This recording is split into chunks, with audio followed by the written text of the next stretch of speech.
Bamako 24 de kana ka bɔ Mali kɔnɔ na minnu bɛ k'an lamɛn jamana fan o fan jamana kɔnɔ ni jamana kɔ kan k'aw bɛɛ lajɛlen foni k'aw ko ɲuman dɔn aw sɔgɔlen b'aw ka radio Mandi la Bamako 24 min bɛ n'a bɛ kunnafoni latɛmɛ aw bɛɛ lajɛlen tɔgɔ la diɲɛ ma don o don a balimakɛ n'aw denkɛ Abdulaye Kulibali fɛ k'a sɔrɔ ɲɛmaaba n'i y'a sɔrɔ bɛ tali ka jɛjɛ sari la ale bɛ ka baaraw bɛɛ lajɛlen jateminɛ k'aw foni k'aw ko ɲuman dɔn faso kɔnɔ ni faso kɔ kan dɔ yɛrɛ t'aw ma k'aw sigi ni k'aw ka kunnafoni ma kɔnɔ kunnafoni ni dalilu don tiɲɛ ni Ala ye siran kan kunnafoni gɛrɛgɛrɛ anw sigilen filɛ kɛnɛ kan. O de kan ka bɛn bi kunnafoniw lase waati ma bi ye tarata ye bi tarata bɛnnen bɛ nasara san kalo fɔlɔ ye janvier kalo ye bi o tile 31 ka bɛn 2023 san ma farafin kalo min n'o ye arajaba kalo ye an b'a ladɔnniya k'a fɔ bi o tile 9 ye jate la san kalo 7nan don hijira san 1444 sanu dugawu de bɛ kɛ Ala ka ɲɛga d'an ma bakuruba fɔla bi kunnafoniw filɛ k'aw ladɔnniya k'a fɔ kalo o kalo Mali finitigilakaw ka kunnafoni di sira n'o ye diripa ye olu bɛ kunnafoni di baro dɔ sigi ka se ka ɲɛfɔli kɛ sɔrɔsilakaw ye baara minnu kɛ o ko kɛra cogo jumɛn kunnafoni ɲɛfɔli ko la Baɲangara ani Bangasi ni ɲɔgɔn cɛ n'aw hakili b'a la Sɔgɔbiya ani Paro ni ɲɔgɔn cɛ maa dɔw kɔni kun minɛlen bɛ ka tunu n'u ye kunnafoniyaw ka fɔ la ko u bilala alamisa don o ko kɛra cogo jumɛn kunnafoni ɲɛfɔli ko la an ka seko ni dɔnko tigilamaaba min bɛ yen n'a bɛ fɔ a ma ko Asiko Fare dɔw yɛrɛ ko a ma ko R1 jadiwale tigilamaw ye ale minɛ ka tunu n'a ye o ko kɛra cogo jumɛn kunnafoni ɲɛfɔli ko la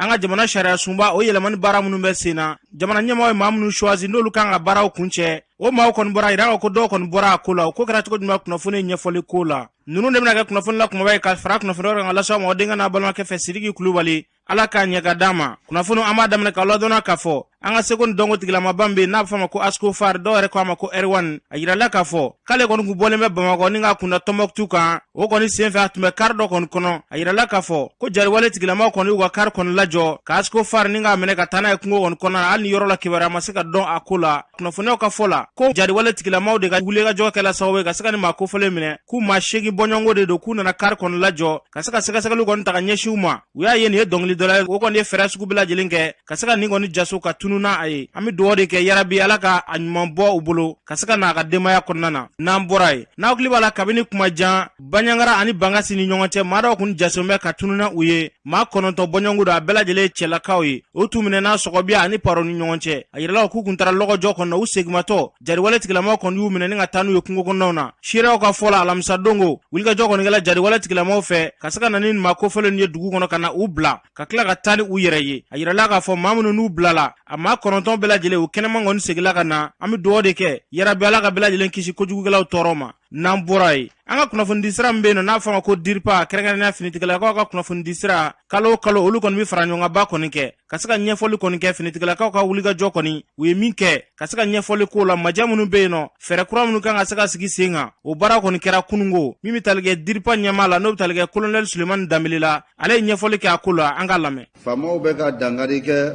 jatigɛwale mɔgɔw la olu bɛ ka kɛ an ka taabolo fila kɔnɔ n'o a bɛ fɔ opération keletigi ani plan Maliko depuis décembre 2021 armée malienne ye a ka taabolow yɛlɛma n'a ye jateminɛ kɛ avant décembre 2021 olu de tun bɛna ka dankari k'an na an sigidaw la ka dankari k'an na sirabaw kan ka dankari kɛ civiliw la mais depuis décembre 2021 armée malienne de bɛ wuli ka taa jatigɛwale mɔgɔ ninnu ɲini fu u dangayɔrɔw la fu sigiyɔrɔw la ka t'u kɛlɛ hakili la o ye fɛnba yɛlɛma an ka taabolow la bi bi in na c'est pourquoi depuis a bɛ kuma nin bɔ mɔgɔw b'a fɔ ko faamaw montela en puissance faamaw montela en puissance cogo di d'abord u tun mago bɛ minɛn minnu na u y'olu sɔrɔ u bɛ se ka baara kɛ ka ɲɛ cogo min filanan na u y'u taabolow yɛlɛma o taabolo yɛlɛma de nana u bɛ taamaw kɛ fan bɛɛ o taama ninnu kɔnɔna na fɛn fɛn n'u bɛ se ka se u bɛ taa ye mais il se trouve que ni samiya donna an ka yɔrɔ dɔw bɛ yen mɔgɔ tɛ se ka taama ye parce que ba bɛ fa ni baw fala ji bɛ don faamaw tɛ se ka taama kɛ o yɔrɔw la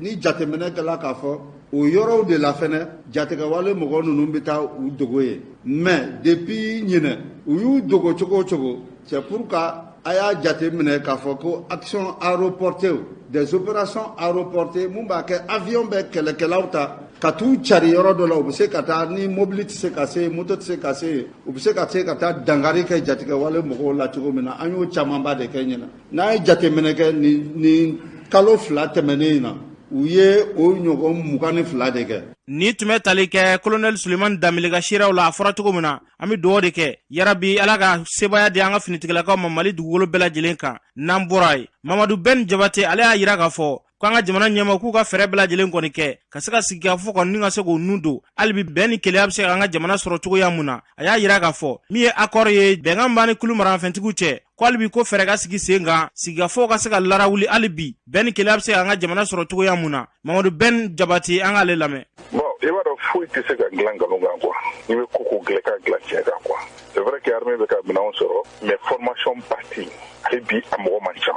maintenant pour que résultat ka dɔn o tɛ san 2 ko ye o tɛ san 3 ko o tɛ san 4 ko ye ce n'est pas seulement i ka minɛnw san minɛn dɔrɔn t'a ɲa mais il faut l'intelligence si e kelen tɛ se ka intelligence ninnu sɔrɔ fo mɔgɔ wɛrɛw i ni mɔgɔ wɛrɛw ka i ka service secret ni armée service secret ka u ni mɔgɔ wɛrɛ dugu wɛrɛw ka kuma olu ka information wɛrɛw d'u ma minnu bɛ se ka kɛ u bɛ se ka kɛlɛ ninnu bɛ se ka k'u bolo maintenant sisan anw ni mɔgɔ si tɛ tuguni maintenant an bɛna kɛlɛ kɛ cogo di nord la an ka sɔrɔsi tɛ yen maintenant ne ninnu m'u labɛn ka patrouille kɛ u bɛ mun de kɛ an ka sɔrɔsiw tɛ yen accord min filɛ nin ye accord la bɛɛ t'a sago sɔrɔ a kɔnɔ a bɛ kow ɲɛnabɔ dɔɔni dɔɔni de a ka sigi ka kuma toujours bɛɛ bɛ dɔɔni dɔɔni bila bɛɛ bɛ dɔɔni dɔɔni ta mais n'an ko k'an t'o si kɛ ko an bɛ k'an yɛrɛ nɛgɛ ko l'armée monte en puissance sisan kɛlɛ bɛ ka bɔ mais nord la bɔra nord la ka na centre la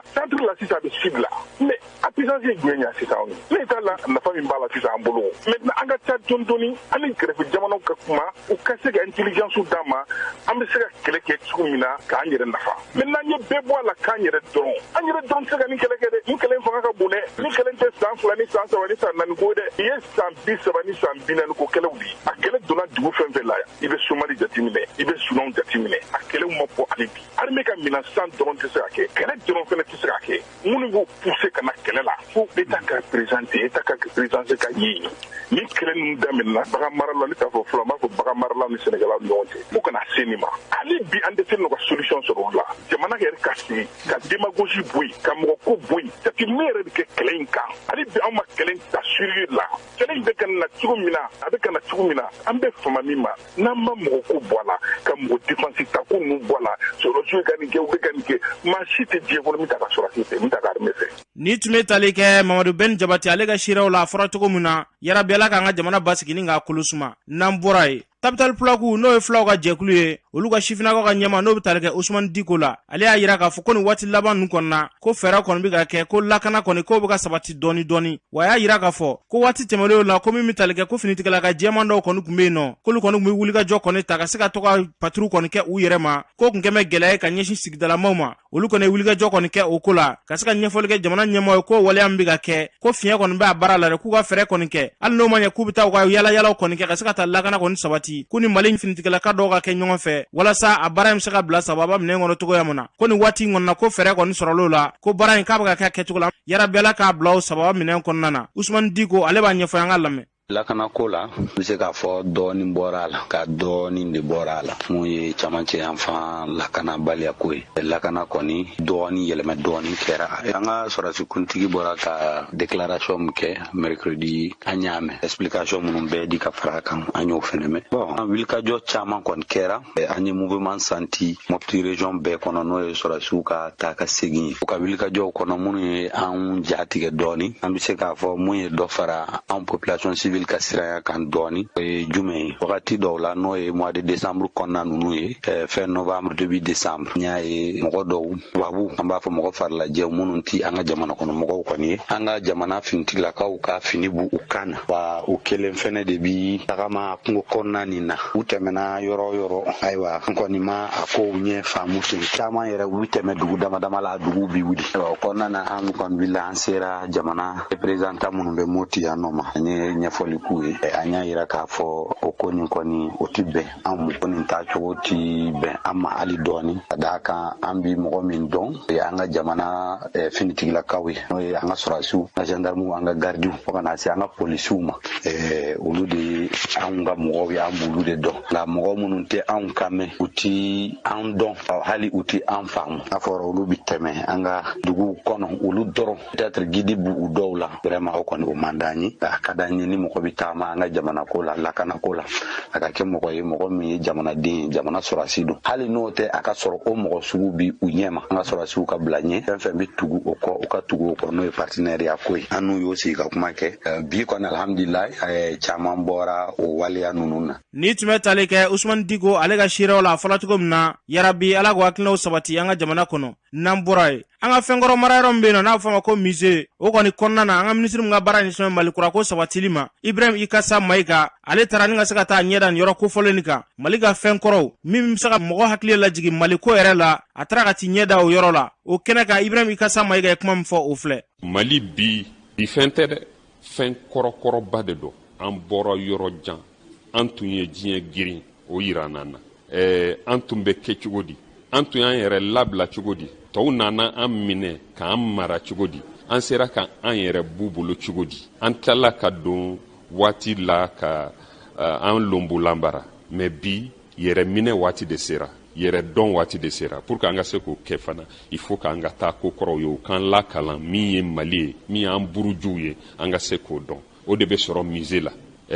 an y'o ye an wasara an sera an nana se fana an ka wolomasiri tabaw fana olu fana bɔra yɔrɔ jumɛn u tɛmɛna sira jumɛnw fɛ u tun b'u yɛrɛ tanga cogo di se kɛr'u la cogo di an sera ka taa yɛrɛmahɔrɔn la cogo di nin bɛɛ ɲɛfɔra ɲɛna nin bɛɛ yira na a bɛɛ tamaserew bɛ yan a bɛɛ jaw bɛ yan a bɛɛ fɔcogow bɛ yan donc a ka ɲi malidenw bɛɛ ka se ka na donc o la fili minnu ye an sɔrɔ waati tɛmɛnenw na u kana an sɔrɔ tuguni donc musée ninnu bɛ yen o de kama n bɛ wele ni n b'a a continuer bɛɛ ye bɛɛ ka se ka na a lajɛ waati ni waati kungurunin don mais i bɛ fɛn nafaman caman sɔrɔ a la. Ni tun bɛ tali kɛ Ibrahim Ikasa Mayiga ale ka seerew la a fɔra cogo min na yarabi ala ka nin hakilina ninnu sabati an ka jamana kɔnɔ n'an bɔra ye jamana sariya sunba o yɛlɛmani baara minnu bɛ sen na n'aw hakili b'a la kabini kuma jan a baaraw kɔni sigila sen kan a papiye kunfɔlɔw kɔni bɔra min bɛ tali kɛ a baara laban kɔni olu kan ka sigi sen kan wulikajɔ kɔni kɛla jamana ɲɛmɔgɔ fɛ ka se ka kulu kɛrɛnkɛrɛnlen sigi sen kan minnu bɛna o baaraw kɔni sigi sen kan o maaw kɔni choisi la o kɔni sen fɛ a yirala ko sɛbɛnfura kɔni bɔlen maa dɔw tɔgɔ b'a la olu kɔni y'a yira k'olu tɛ nin ko in na o kɔni sen fɛ min bɛ tali kɛ jigiya kura kulu min bɛ yen nɔ n'a bɛ fɔ ma ko jigiya kura olu kɔni bɔra ni ka se ka ɲɛfɔli kɔni kɛ kununko ka déclaration kɔni kɛ ka yira k'a fɔ ko kadiri maa dɔw bɛ nin baara in kɔni kɔnɔna na k'olu m'u yɛrɛ y'a kɔnɔ dɛ wa k'olu b'u yɛrɛ minɛ ka bɔ kadiri kɔnɔ nin waati in na k'a sababu kɛ nin hakilina min n'a sigilen filɛ nin sen kan k'olu t'u yɛrɛ nin hakilina in kɔnɔna na u ka kumalasela b'a ɲɛfɔ an ka lamɛn. Nin ye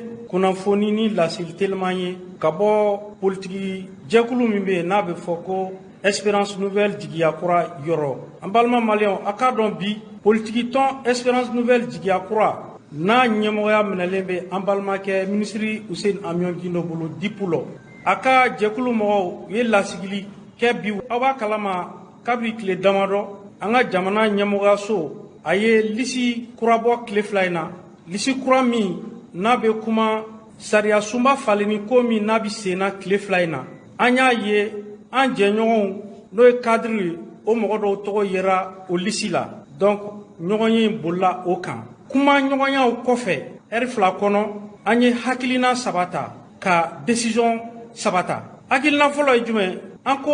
an jɛɲɔgɔn min n'o ye kadiri ye n'u tɔgɔ yera nin lisi in na an ko u ni anw bɛɛ ma kan tɛ o ye donc an y'an désolidariser ka bɔ o waleya in na. Filanan ka da nin waleya in yɛrɛ kɛli kan anw bɛ an ka sigili ani kumaɲɔgɔnya kadiri kɔnɔ n'o ye jigiya kura ye an b'a ɲɔngiri fɔlɔ sani an ka kow ye ka ɲa sani an ka kow faamuya ani an jɛɲɔgɔn tɔw ni ɲɔgɔn cɛ kadiri la. Ni tun bɛ tali kɛ jigiya kura ale olu ka kumalasela la a fɔra cogo min na yarabi fɛn bɛ da ka da an ka jamana na ala k'an bila o sira kan n'an bɔra ye kalata kunkanko kumaw la a yirala k'a fɔ wulikajɔ kɔni bɛ ka kɛ jamana ɲɛma kalata fɔ ka taa se kalata wɛrɛw ma olu bɛɛ lajɛlen baaraw kɔni kan ka sigi sen kan min bɛ tali kɛ société civile ma olu ye fara ɲɔgɔn kɔni kɛ ka se ka wele bila kunnafonidilaw ma ka ɲɛfɔli kɛ u ɲɛ bɛ baara in na a b'a ka kɛ cogo min na majɛ minnu bɛ yen nɔ o ye ɲɛfɔli kɔni kɛ kunnafonidilaw ye kɛrɛnkɛrɛnnenya jamana ɲɛmaw u ka fɛɛrɛ bɛɛ lajɛlen kɛ walasa kalata in a bɛ se ka kɛ ka bɛn n'a waati ye cogoya min na société civile ɲɛma n'o bɛ tali kɛ Badara Aliou Diko la an k'ale lamɛn.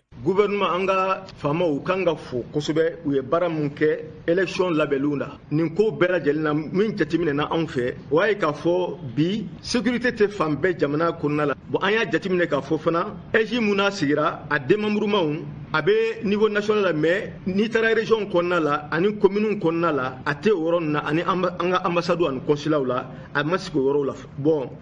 ka jamana cɛ bɔ n'o ye réorganisation territoriale ye o fana o ma kɛ fɔlɔ fichier électoral fɛn ma ko la minnu kan ka don o kɔnɔna la i n'a fɔ denmisɛnnin minnu si ye san 18 sɔrɔ donc olu ma don o kɔnɔna la fɔlɔ ani mɔgɔ minnu bɔra u sigiyɔrɔ la ka taa yɔrɔ wɛrɛw la lakanako kunkanko la olu fana ma don a kɔnɔna la an y'a jateminɛ k'a fɔ n'i ye loi électorale ta k'a lajɛ a sigi sen 4nan ani 5nan olu bɛ ministère jɔyɔrɔ ani EJ jɔyɔrɔ fɔ mais a dibidibiw b'a la kosɛbɛ an bɛna élection kɛ ni musaka minnu ye a musaka ka bon kosɛbɛ est ce que an ka jamana a bɛna se ka jɔ a musaka ninnu bɛɛ lajɛlen kɔrɔ n'i y'a ta fɔlɔ la est ce que fɛn minnu bɛna kɛ élection minnu bɛna kɛ yali mɔgɔw bɛna da a la wa est ce que danaba bɛna sigi a élection a jaabiw kan wa est ce que a jaabi ninnu a bɛna na bɛɛ lajɛlen parti politique minnu bɛna taa vote ninnu na est ce que bɛɛ bɛna jɛ ni a résultat ye wa bon est ce que fana an ye engagement min ta communauté internationale ɲɛkɔrɔ ani peuple malien yɛrɛ ɲɛkɔrɔ k'a fɔ ko élection bɛ kɛ a waati la est ce que a bɛna se ka kɛ wa nin kɔlɔlɔ ninnu pour que kɔlɔlɔ ninnu bɛɛ lajɛlen wuli an ye fɛn minnu fɔ o dɔ ye nin ye pour que nin ko ninnu bɛ se ka wuli ka bɔ yen cogoya min na yaasa élection bɛ se ka kɛ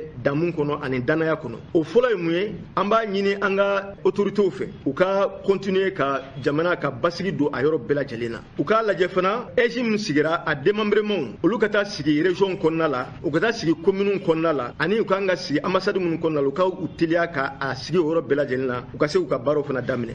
jamana cɛbɔli n'o ye découpage territorial u k'o fana kɛ bɛn kɔnɔna la o la sa u ka conseil an bɛ fɛ conseil national de transition ale ka wele joona u ka sigi ka fɔ kɛ ka yaasa a gafe bɛ se ka bɔ cogoya min na yaasa loi in ka se ka valider joona u ka wuli fo ka jɔ fana kɛ yaasa fichier électoral mɔgɔ minnu n'u si ye san 18 sɔrɔ bi n'u kan ka taa élection na olu fana bɛ se ka don cogoya min na fichier électoral kɔnɔna la ani an ka mɔgɔ minnu n'u bɔra u sigidaw la déplacé ninnu ani réfugiés olu bɛɛ la ka se ka don ani femme rurale n'o ye muso minnu bɛ an ka cogodaw la olu bɛ se ka don cogoya min na fichier électoral kɔnɔna la bon an bɛ laɲini fana kɛ ka ministère de l'administration territoriale ale ni EJ dibidibi min bɛ u ka baaraw kɛcogo la an bɛ fɛ fana o dibidibi ninnu o dibidibiw ka bɔ yen pour que bɛɛ ka se k'i ka baara kɛ ka ɲa o la k'a ɲini fana k'a fɔ indépendance min n'o fɔra ko kan ka di EJ ma o indépendance yɛrɛ ka d'a ma pour que a bɛ se k'a ka baara kɛ cogoya min na k'a ɲini fana EJ fana fɛ a ka jɛmunkanw sigi joona ani parti politique ni ɲɔgɔn cɛ ani société civile mɔgɔw fana ni ɲɔgɔn cɛ ani partenaires techniques et financiers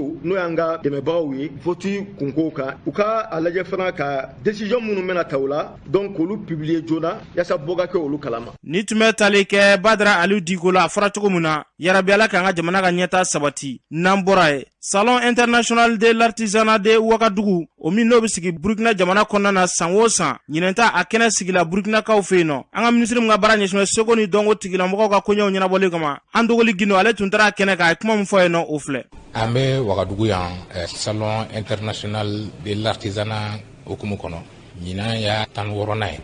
Burkina ministre min ka baara ɲɛsinnen don artisanat ma o ye sɛbɛn bila ka taa d'an ma k'a fɔ a ka d'a ye an ka ye ɲinan siyaw kɛnɛ kan o de la an wulila ka na a ye Mali artisan fana invité u caman wulila ka na mɔgɔ min bɛ yan a ka ca maa 50 ye artisan min bɛ yan an bɛɛ b'a kalama k'a fɔ a bɛ waati bɔ en tout cas a bɛ san dama dama bɔ Burkina Mali ani Sahel jamana caman lakanabaliya problème b'u da la mais jamana ninnu ni u ka o gɛlɛya bɛɛ ayiwa Burkina sera ka événement sugu sigi min ye CEDEAO ye alors o yɛrɛ b'a jira k'a fɔ ko vraiment an ka population jijalen don courage b'u la et puis u ka baara ka d'u ye aw y'a ye fana k'a fɔ ko cérémonie d'ouverture in Burkina Faso jamanakuntigi n'o ye capitaine Ibrahim Traoré ale yɛrɛ de nana ka cérémonie dayɛlɛ o b'a jira k'a fɔ ko vraiment an ka artisan u soutenilen don jamana ɲɛmɔgɔw fɛ donc u soutenilen don cogo min Mali kɔnɔ u soutenilen don fana Burkina yan nɔ donc o ye anw nisɔndiya kosɛbɛ o soutien sugu a bɛ courage don artisanw fana na ka continuer k'u ka baara kɛ ni tun bɛ tali kɛ an dogoli Gindo ale ka siraw la Burkina jamana kɔnɔna na a fɔra cogo min na yarabi Ala k'an ka jamana ka ɲɛtaa sabati n'an bɔra ye san o san dɔɔni kɔni bɛ sigi ka fɔ kɔni kɛ baara minnu kɛra ani minnu ma kɛ majɛ jumɛn b'a ko la douane bi sigikafɔ kɔni kɛ ka se ka ɲɛfɔli kɛ kunnafonidilaw ɲɛkɔrɔ o sigikafɔ baaraw kɔni kɛra douane ɲɛma n'o bɛ tali kɛ Amadu Konate la kuma min fɔ a kɛnɛ kan o filɛ. An bɛ se k'a fɔ min kɔni ye douane ye laɲini minnu kun kɛra n'o ye recette ko ye ani baara wɛrɛw ye an bɛ se ka fɔ bi kɔni alhamdulillah an y'o laɲiniw an y'o sɔrɔ malgré que gɛlɛya kun bɛ yen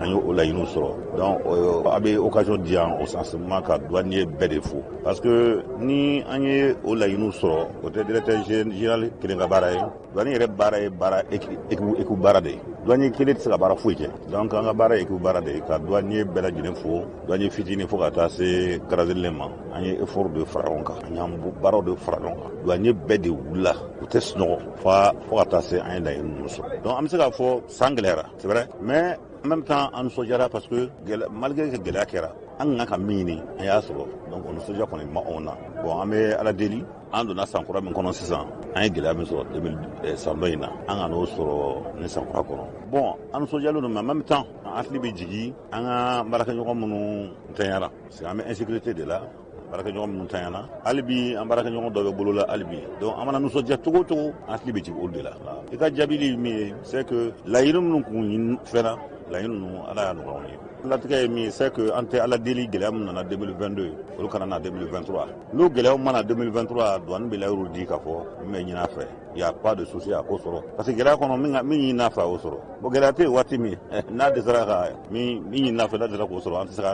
an tɛ ala deli o la fiyewu an bɛ assurance di autorités ma k'a fɔ douane wulilen don douane engagé don pour que min ɲinina en 2023 pour que an ka se ka ala dɔn. Ni tun bɛ tali kɛ douane ɲɛmaaba ka seereya la fɔlɔ cogo min na yarabi ala k'an ka jamana ka ɲɛta sabati n'an bɔra ye B3 musolakaw olu kɔni bɔra kɛrɛnkɛrɛnnen ɲɔnɔ B3 olu musolakaw kɔni bɔra ni ka se ka jaabi kɔni ta ka ɲɛsin maa dɔ ma dɛ n'aw hakili b'a la maa dɔw kɔni kumana kumaso kɔnɔ k'a yira k'a fɔ k'ale tɔgɔ ye Mamutu Hayidara a ye ɲɛfɔli kɔni kɛ ka ɲɛsin donsolakaw ma a ye fɛn caman fɔ B3 kunkanko kan B3 kaw olu kɔni bɔra ni ka se k'a jaabi an ka B3 ka dɔw lamɛn. An bɔra kan ka bɔ B3 la kamalen min maa ye B3 kan a bɛ san 7 bɔ a tɛ B3 kɔnɔ yan. Maajugu min n'an anw ni dila de kɛ sira ne yɛrɛ balima minnu bɛ dila u y'u ka minɛnw silen fila an ka jiriforo kɔnɔ nin ko maajugu n'u sira u b'u bɛɛ faa k'u ban ne kɔni bɛ min ɲini Asimi fɛ jamana donsow bɛɛ lajɛlen ka fara ɲɔgɔn k'u bolo di ɲɔgɔn ma maajugu n'an ye dila minɛ nin wa n'u bɔra dila u bɛ se B3 ma yan nɔ kamalen min matɔ ye B3 kan nin B3 ka kɛ a taa ma sigi vagabɔnya min na ye k'a ye Hayidara tɛ forasiw bɛ ka sa kuma foyi tɛ fora ko sanna ne yɛrɛ burankɛ dɔ tora kɛlɛ la ne yɛrɛ denmuso cɛ kuma tɛ ka k'o si la ko donsow y'a kɛ tan ko kamalen y'a ka fara B3 yɛrɛ de la a tɛna ka fara an kan k'an ka jamana in dilan ye n'an b'an ka jamana in dilan ye anw musow kɔni anw ɲɛnina n'u bɛ kuma ni donsow cɛla donsow ka don an ka ko kɔnɔ an mago bɛ sa dɛ nafolo min b'an fɛ ko kɔnɔ a tɛ ka fɔ Mamutu ka tɛ ka kuma min fɔ muso t'a fɛ den t'a fɛ a taa m'a sigi vagabɔnya min na ye B3 kɔnɔ bi bɛɛ tɔɔrɔ b'a ka kuma na m'o de sigi ma baro dɔ la Mamutu in kelen ko kuma na a balimamuso bɛ dugu kɔnɔ a k'a wele k'a ɲininka. Mariam Danbɛlɛ B3 k'an ka donsow fo ka sɔrɔsiw bɛɛ lajɛlen fo u bɛ baara min na dugu ka fura fara kan ni anw ko an bɛ lafiya kuma o kuma dugukɔnɔtaw bɛ wuli n'u ka seere jugu ye dɔ kɛla sa dɛ don o don donso y'a ka taa don o don donso min fa o kuma tɛ fɔ sɔrɔsi minnu bɛ fa mɔgɔ t'o kuma fɔ ka mɛn n'i y'a ye anw bɛ an ka so kɔnɔ ala ni donso sababu ani sɔrɔsiw sababu jarisiw bɛ min kɛ o tɛ fɔ donso mana min kɛ o de bɛ fɔ minnu bɛ Bamakɔ k'olu b'u f'i ɲɛna olu b'u wele telefɔni na a bɛ kɛ e ti yɔrɔ min na e bɛ se ka mun langale o kuma na donso kun yɛrɛ la ka taa sanfɛ ka taa kanw sigi anw bɛ k'a kungo kɔnɔ waati min ka di ani sigi waati min ka di nka sisan an ka kungo t'a kɛ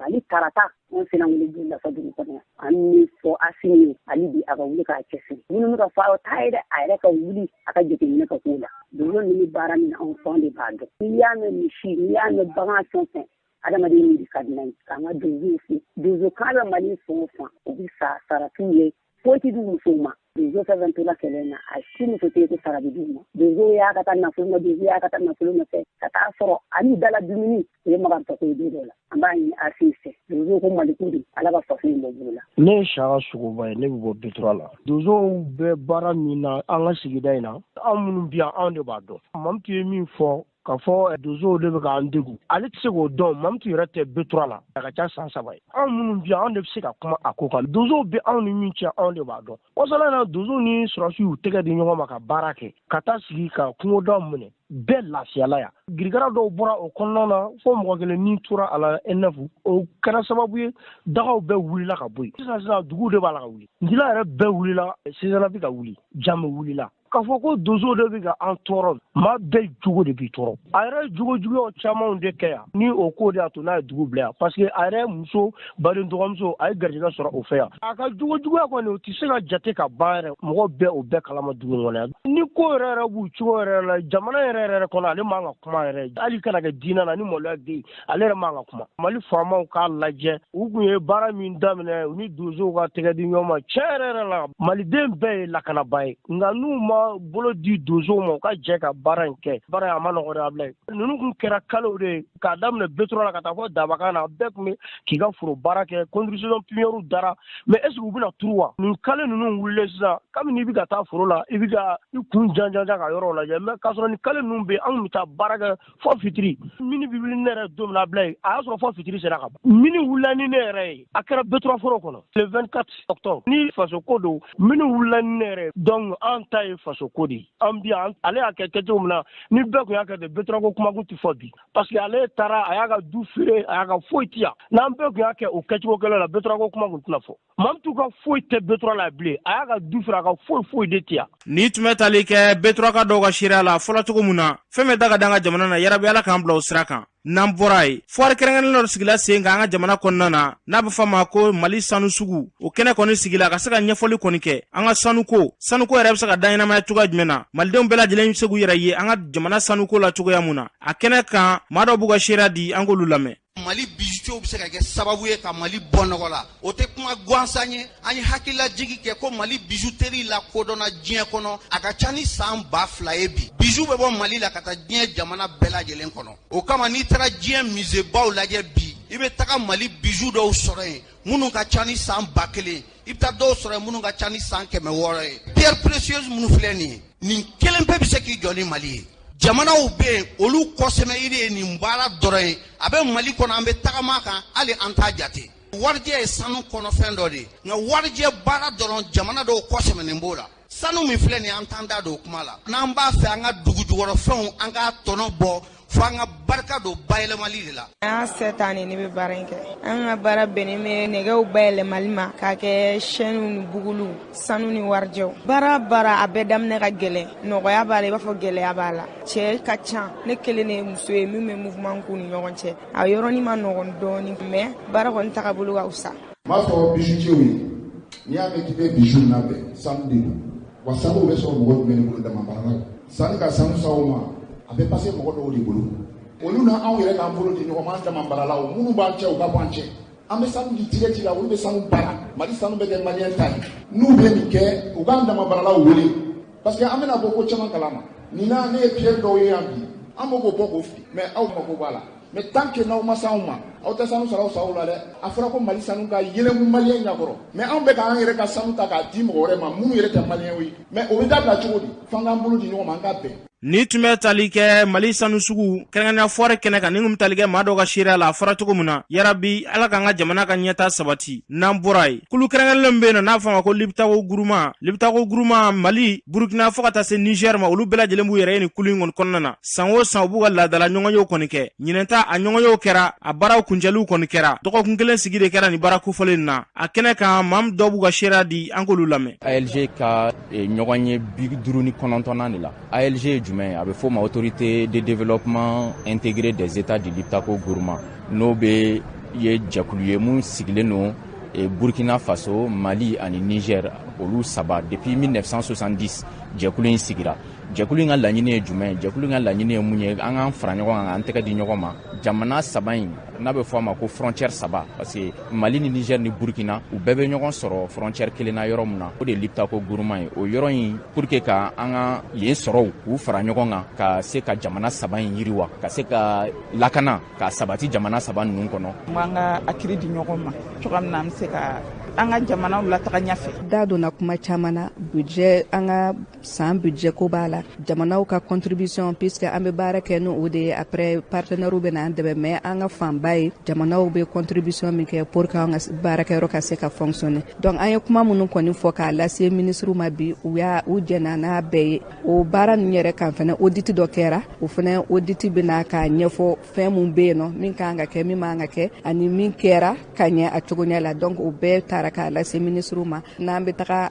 donc ɲiningaliw tun bɛ ka taga an ka se ka n'an bɛna papiye d'u ma an ka a bila cogoya min na wa n'a fɔra fana conseil tɛmɛlenw mana kuma min fɔ ko k'o kɛ ko recommandation an b'an jija k'o recommandation fana fɛsɛfɛsɛ k'a fɔ u ɲɛna nin de tun fɔra an ye nin de kɛ u ka se k'a faamu. Ni tun bɛ tali kɛ maa dɔw ka seereyaw la a fɔra cogo min na yarabi Ala ka nin jamana saba in Ala ka bɛnɲɔgɔnya sabatiw ni ɲɔgɔn cɛ n'an bɔra yen. Kulun bɛ yen nɔ n'a bɛ fɔ a ma ko amandɛri olu kɔni ye wulikajɔ kɔni kɛ ni ka se ka taa dɛmɛ dɔ kɔni ta ka ɲɛsin dara kalanso ma a kun tɛ dɔwɛrɛ dɛ lakɔliso olu bɛ se ka yiriwa cogoya min na jango min yelen ko yɛrɛ ka se k'o ɲɛnamaya darakaw fɛ yen nɔ a kɛnɛ kan min bɛ tali kɛ amandɛri yɛrɛ ɲɛmaaba la n'o bɛ tali kɛ Amadu Siribi la an k'ale lamɛn.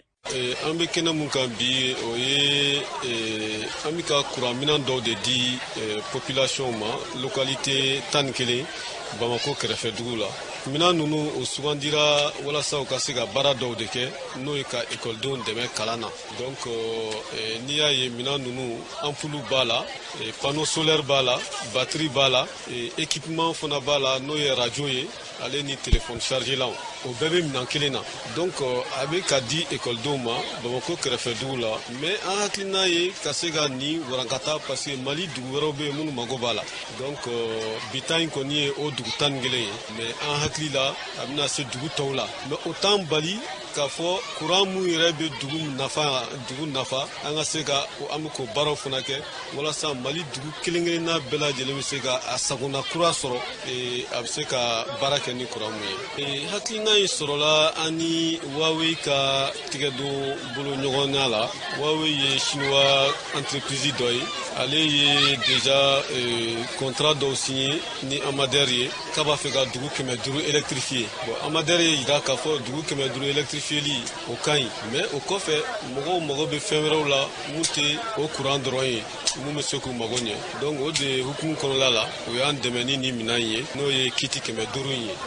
Ni tun bɛ tali kɛ Amadu Siribe la ale ka seereyaw la darakaw fɛ yen a fɔra cogo min na yarabi Ala ka nin hakilina ninnu sabati n'an bɔra yen santiri kura dɔ dayɛlɛla Badalabugukaw fɛ yen nɔ kɛrɛnkɛrɛnnenya jardin dɔ Yeyi Samake ale ka wulikajɔ sen fɛ ka fara sigida 5nan olu ka wulikajɔ la a dayɛlɛli baaraw kɔni kɛla dɔgɔfurancɛ in kɔnɔna na o kɛnɛ kan sigida 5nan maire Amadu Watara fo ka taa se Moribo Tarawele ma an k'olu ka seereyaw lamɛn. Nisɔndiya kɔni ye ne ta ye parce que awa n'i ye denmisɛnninw dɛmɛ n'i ko sini Mali i ko bi denmisɛnnin de fo k'u labɛn pour que u ka se ka jɔyɔrɔw fɔ sini donc hakili la président ani ministre olu jujɔyɔrɔ ye yan de ye n'i ye jardin ɲuman kɛ a ka ca Ala fɛ ka taa école la a bɛ diya denmisɛnnin ye parce que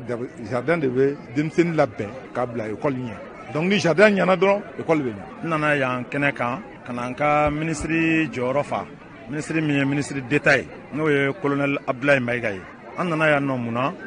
commune 5 maire sera an ma a ko dɛmɛba jɛkulu dɔw nana a nɔfɛ n'o ye Yeyi Samake min jɔlen filɛ a bɛ fo a ka wale ɲuman na ko a nana u k'u bolo di ɲɔgɔn ma u bɛ fɛ ka denmisɛnnin kalanso dilan Badalabugu yan a ko maire y'o ɲɛ laɲini de kɛ o baaraw daminɛna bi kɛra o baaraw kuncɛli waleya ye sabu aw yɛrɛ ɲɛ b'a la jardin jɔra ye ko u ye jardin jɔ $30 kɔ maire yɛrɛ y'i bolo don a ka nbalan kɔnɔ $49 ani a kumurumuru walasa ka baara tɔ sinsin. Ni tun bɛ tali kɛ Amadu Watara n'o bɛ tali kɛ sigida 5nan maire la fo ka taa se Moribo Tarawele ma u y'a fɔ cogo min na yarabi Ala ka nin hakilina ninnu sabati an ka jamana kɔnɔ n'an bɔra yen fondation dɔ kɔni sigilen don sen kan an ka jamana kɔnɔna na olu kɔni ye sigikafɔba kɔni kɛ ka se ka ɲɛfɔliw kɔni kɛ san o san u bɛ kuranɛ kalan dɔw kɔni kɛ kuranɛ kalan in mana kuncɛ maa minnu ye sebaya sɔrɔ u bɛ wulikajɔ kɔni kɛ ni ka se ka na olu yira bɛɛ lajɛlen na fɛɛrɛw bɛɛ lajɛlen min kɛ hali bi ka se k'u ka ɲɛtaw sabati cogoya min na u baara kɔni sigila sen kan an ka jamana kɔnɔna na min bɛ tali kɛ a ɲɛmaaba la Aluseni Jakite an k'ale lamɛn. U bɛ concours kɛ discipline minnu na groupe minnu na discipline 3 ɲɔgɔn don discipline fɔlɔ ye min ye kuranɛ kalancogo dɔ bɛ yen nɔ ko warshi o ye kalancogo kɛrɛnkɛrɛnnen ye o de dɔnnen don an ka jamana kɔnɔ yan kosɛbɛ ani diɲɛ tilebiyanfanw fɛ Marɔku jamanaw kan ani diɲɛ Algérie jamanaw ni Marɔku jamanaw kan donc o kalancogo de dɔnnen don kosɛbɛ an ka fanfɛlaw la o kalancogo nin pour que ka valoriser denmisɛnninw kana ɲinɛ a kɔ k'u hakili to a la donc o kɛra dama groupe y'a dan ma donc kuranɛ kalancogo 10 wɛrɛ bɛ yen nɔ ka choix di denmisɛnninw ma ni min bɛ se ka kalan kɛ min na e ka kalan kɛ o cogoya la o ye deuxième groupe mɔgɔw ye ye nin fila bɛɛ la kuranɛ bɛɛ lajɛlen de bɛ mémoriser k'a daminɛ kabini a daminɛ fo ka taa se a laban ma o bɛɛ de bɛ mémoriser a kɔnɔna la donc discipline sabanan n'o ye groupe sabanan ye denmisɛnnin minnu b'a la n'u ma se ka kuranɛ bɛɛ durusi fɔlɔ n'u ye kuranɛ hizbu 5 ɲɔgɔn durusi. Ni tun bɛ tali kɛ Aluseni Jakite la kɛnɛ in kan yen nɔ minisiri min ka baara ɲɛsinnen bɛ diinɛ ni batoko ma Mamadu Kone ale tun b'a kɛnɛ ka kuma min fɔ yen nɔ o filɛ. Welewelekan min bɛ ne fɛ ka ɲɛsin gaɲanw ma o ye fɔlɔfɔlɔ o ye kuranɛ min kalan o kana kuranɛ abandonné o ka a yata la kuma bɛɛ k'a fɔ o dara kuma bɛɛ ka durusi kuma bɛɛ walisa Mali kunkɔrɔta kɛnɛma na o ka se ka taa Mali jɔyɔrɔ fa a la kosɛbɛ k'a ɲini fana minnu bɛ yen n'o mana kuranɛ durusi la o k'o denw bila ka na ra a tɛ foyi tiɲɛ mɔgɔ ka waati ma a bɛ hɛrɛ yɛrɛ de kɛ o ye ka tila ka jamana fana basigi jɔyɔrɔ min bɛ na Mali ni Marɔku cɛ teriya bolo sira ma o ye farankan de ye parce que Marɔku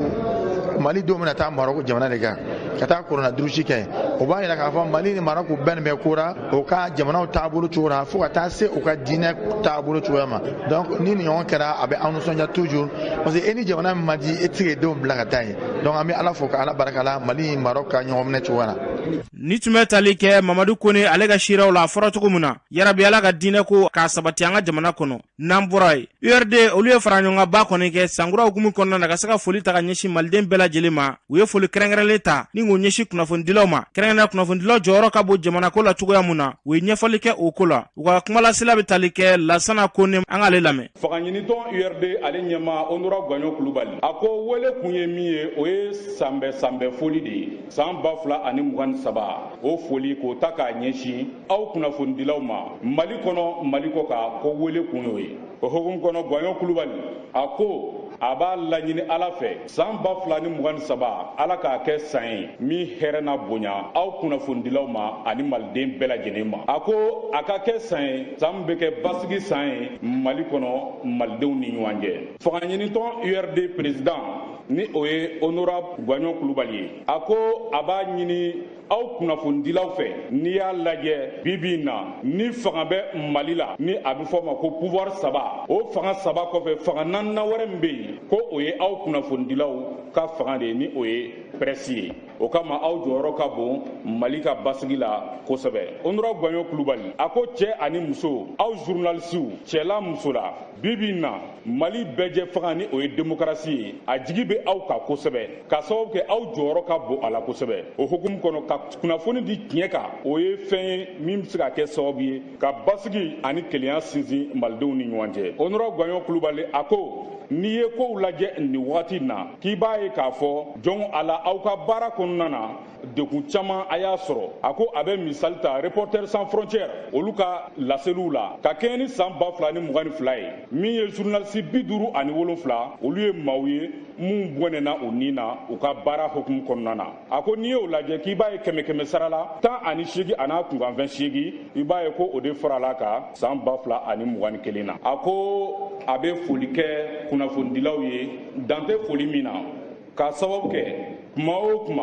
ni URD mako sera kunnafonidilaw ma a ye wele jaabi ye wa an ma dan wele jaabili ma a ye ba belebeleba don olu ka welew la k'u bɛ aw fo la k'aw barikada. Ni tun bɛ tali kɛ Lasana Kone ale ka seereyaw la a fɔra cogo min na yarabi Ala k'an ka jamana ka ɲɛtaa sabati n'an bɔra an bɛ taa jamana kɔ kan Umu Danbele min bɛ bolo. Karamɔgɔ Sidiki an bɛ taa Iran jamana kan nin waati in na jirala k'a fɔ ko fɛn min ye Iran finitigilakaw ye k'olu kun bɛ kɛ u ka mugujugu dɔ essayer n'a fɔra o ma ko drone a jirala ko o mugujugu cita in sen fɛ sa ko maa caman jatigɛra nka ko maa ma bɔnɛ a nin na nin waati la sigida denw caman ko olu kamana gana ka sababuya kɛ nin waleya in ye n'an bɔra an bɛna Burkina Faso jamana kan siraba kansara dɔ kɛra Burkina Faso a kɛra sababu ye ka maa 11 ɲɔgɔn ko olu bɔnɛ u ni na ka maa dɔw yɛrɛ fɛnɛ k'olu jogi ni siraba kansara in yɛrɛ k'a sɔrɔ la ko fɛn min ye camion dɔ ye k'ale de ye sira bila ka don ŋɔɲan kɔnɔna la o kɛra sababu ye ka na ni nin siraba kansara kofɔlen ye a yɛrɛ kɛra Burkina kɔrɔyan fanfɛla fɛ n'an bɔra an bɛ taa ka Beni finitigilakaw ka wuli ka jɔ dɔ sen fɛ sa jirala k'a fɔ k'u sera ka tɛgɛ da fɛn min ADF datigɛ walekɛlaw olu ka maramafɛn caman k'a jirala ko maramafɛn ninnu yɛrɛ k'a ka can kosɛbɛ ko fɛn min ye marifaw ye ani ka taga fara baliw kan ale ni kɛlɛkɛfɛnw caman ba ko u sera ka tɛgɛ da olu kan ka bɔ ADF datigɛ walekɛlaw bolo ni waati in na kɛra nisɔndiyakoba ye jamana marabagaw bolo n'an bɔra an bɛna Beni ni waati in na a jirala k'a fɔ ko siraban kasara ko sanga nin waati ka ale kɔni bɛ jamana fan caman fɛ nin waati in na ka sababuya kɛ mobiliw olu ka teliya ko juguw ye ni siraba kasara dɔ fɛnɛ kɛra Beni min kɛra sababu ye ka maa 22 k'olu bɔnɛ u ni na ni maa 15 ɲɔgɔn k'olu fɛnɛ jogi jamana marabagaw bolibagaw ye wuli ka joge ka jira mobili bolibagaw la ko bɛɛ lajɛlen ka taa dɔndɔni k'u bɛna sariya dɔw ta sen kan ni maa min nana boliko jugu la sa i ni ɲangili min ka kan ko o bɛ da i kan o kɔfɛ hali bi an bɛ segin tuguni ka na o Burkina Faso jamana kelen kan tuguni tasuma kasara dɔ kɛra Burkina Faso min kɛra Burkina sugu min bɛ wele ko Sankara Yare sugu a kɛra Burkina commune min yɛrɛ bɛ wele Wagadugu a kɛra ale yɛrɛ faba kɔnɔna la ni waati in na jirala ko maa fɛnɛ ma bɔnɛ ani na mama jogi nka ko fɛn min ye feerekɛlaw k'olu bolo fɛn caman ko olu tiɲɛna ni waati in na karamɔgɔ Siriki an tun ye min sɔrɔ ni kun y'olu dɔ ye. Umu Damele y'a fɔ cogo min na yarabi Ala ka basigi nati Mali ni diɲɛ jamana bɛɛ lajɛlen ni ɲɔgɔn cɛ.